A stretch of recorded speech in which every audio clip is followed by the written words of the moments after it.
భద్రాద్రి కొత్తగూడెం జిల్లా దమ్మపేట మండలం ముష్టిబండ్లో ఉన్న స్వయంభుగా వెలిసిన దుర్గా మల్లేశ్వర స్వామి ఆలయానికి అయితే ఇవాళ నేను వచ్చా. పదండి చూపిస్తా. Welcome to my YouTube family. నేనైతే దమ్మపేట వచ్చా మా అత్తగారింటికి. నాకు అసలు టైం పాసే కావట్లేదని ఇక్కడ దగ్గరలో లొకేషన్ ఏది బాగుంటుందని చూస్తే ముష్టిబండ్లో ఉన్న శ్రీ దుర్గా మల్లేశ్వర స్వామి టెంపుల్ అయితే చూపించింది. ఇక గుడికి పోవాలంటే పొద్దున్నే బెటర్ అని పొద్దున్నే లేచి తలసారం చేసి గుడికి అయితే బయలుదేరినా. కానీ ఇక్కడ వెదర్ మట్టికి మస్తుంది. అలాగే ఈ గుడి సిటీకి దూరంగా కొండల గుట్టల మధ్యలో ఉండటం వల్ల అయితే ఈ గుడి ఎంతో ప్రశాంతంగా ఉంది. ఇక్కడికి రాగానే ఒక పాజిటివ్ ఎనర్జీ అయితే వచ్చింది. ఇంకా ముందుకి కొండ మీద కూడా ఒక గుడి ఉందంట. ఫస్ట్ అయితే మనం అనుకున్న దుర్గా మల్లేశ్వర స్వామిని అయితే దర్శించుకొని ఆ తర్వాత అయితే గుట్ట మీదకి పోయి వేరే గుడిని దర్శించుకుందాం. ఫస్ట్ అయితే రాగానే కాళ్ళు గడుక్కొని ఇక శివుడి దర్శనానికి అయితే వెళ్ళా. అసలు ఈ దుర్గా మల్లేశ్వర స్వామి చరిత్ర మొత్తం ఈ బండరాయిలోనే ఉంది. కాశీ నుంచి వచ్చిండంట శివుడు. ఈ బండరాయి మధ్యలో నుంచి ఒక హోల్ ఉంటుంది. ఆ హోల్లో నుంచి అయితే శివుడు వెలిసి ఈ గర్భగుడిలో అయితే కొలువై ఉన్నాడు. అయితే అప్పుడు ఫస్ట్ పిరికిడంతున్న ఈ శివుడు అయితే ఇప్పుడు కాలక్రమేణా పెరిగి అయితే చాలా పెద్దగా అయ్యాడు. ఈ బామ్మగారు అయితే ఆ చరిత్ర మొత్తం వినిపిస్తా అన్నది, మీరు కూడా వినండి.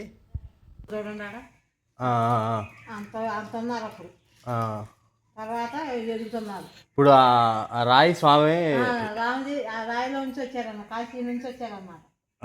అంతకుముందు చిన్నగా ఉంది రాయి.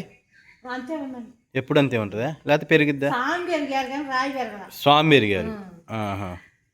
స్వామి పెరిగారు. ఎన్ని సంవత్సరాలు అయింది ఇప్పుడు ఇక్కడ వెలిసి? చాలా సంవత్సరాలు అవుతుందండి. ఒక 200 పైన అవుతుంది. 200 సంవత్సరాలు. పాంటోడికి కళ్ళలోకి వచ్చి చెప్పి నాకు గుడి కట్టమంటే అప్పుడు రేకులు వేసారు చిన్నగా కట్టి.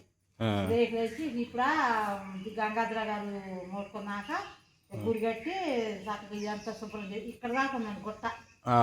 ఇదంతా అంత ఉందన్నమాట అడిగి ఇదంతా శుభ్రం చేసి కానీ గంగాధర గారు చేయించారండి. అందరూ సందాలు వేసుకొని చేయించారు. అదే చేయించారు అనుకుంటాను వరకు. అదేలే అయితే 200 సంవత్సరాలు అయింది. 200 సంవత్సరాలు అవుతుందండి. ఇది గట్టి కూడా ఇప్పుడు 15 సంవత్సరాలు పైన గుడి కట్టి 15 సంవత్సరాలు. ఇగో ఇక్కడ కనపడుతున్న రంధ్రంలోంచి అయితే శివుడు వచ్చిండు. అయితే కొంతమంది అయితే శివుడితో పాటు ఈ రాయి కూడా పెరుగుతూ ఉంది అని అంటున్నారు. ఒకళ్ళేమో అట్లా చెప్తున్నారు, ఈ బామ్మగారేమో ఇట్లా చెప్తుంది. మీరెవరైనా ఈ టెంపుల్కి వస్తే కన్ఫామ్గా రాయి కూడా పెరుగుతుందా, ఓన్లీ శివుడే పెరుగుతున్నారా తెలిసిన వాళ్ళు ఉంటే కామెంట్ చేయండి. ఆ శివయ్య దర్శనం అయితే నాకు మంచిగా ఇచ్చిండు. ఇక దర్శనం అయిపోయాక బయటకు వచ్చి చుట్టూ ఉన్న మిగతా టెంపుల్స్ కూడా దర్శనం చేసుకున్నా. ఇప్పుడు మీకు చూపించేదైతే శ్రీ శ్రీ శ్రీ భువన సుందరి అమ్మవారి టెంపుల్ అంట. అమ్మవారు అయితే చాలా నిండుగా మంచిగా అయితే ఉన్నారు.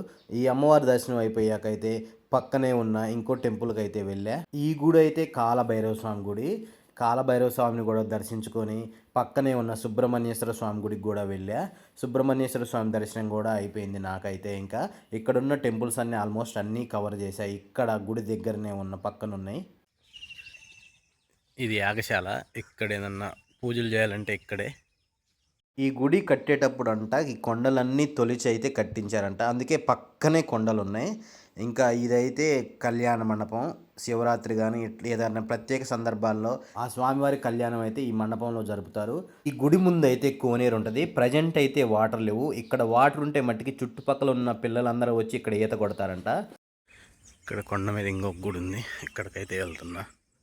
ఈ మెట్ల మార్గంలో అయితే మెట్లు కొన్ని ఉన్నా కానీ ఎక్కాలంటే మట్టికి ఫుల్ అలుపు వస్తుంది. ఇక పైకి అయితే వచ్చి అమ్మవారిని అయితే దర్శించుకున్నా. ఇక్కడ నుంచి అయితే లొకేషన్ అయితే వేరే లెవెల్లో ఉంది. మస్తు అంటే మస్తు ఉంది. నా యూట్యూబ్ ఛానల్ మీరు ఫస్ట్ టైం చూసినట్లయితే లైక్ చేయండి, షేర్ చేయండి, సబ్స్క్రైబ్ చేయండి. సరే మరి కలుద్దాం మళ్ళా.